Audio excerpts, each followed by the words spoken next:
Hey everyone, in this quick tutorial I'll show you how to check your storage on Mac step by step. Let's get started. First, go to the top left corner of your screen and click on the Apple logo. From the drop-down menu, select System Settings. Once the Settings window opens, scroll down and click on General.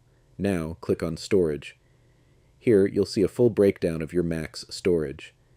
At the top, there's a bar showing how much space is being used and how much is still available. Below that, you'll see different categories like Applications, Documents, Photos, and System Data. This helps you quickly understand what's taking up space on your Mac. If you want more details, you can click on any category to explore and manage files inside it. You may also see recommendations like Optimize Storage or Empty Trash Automatically, which can help you free up space. And that's it. Now you know how to check your storage on Mac and see what's using up space.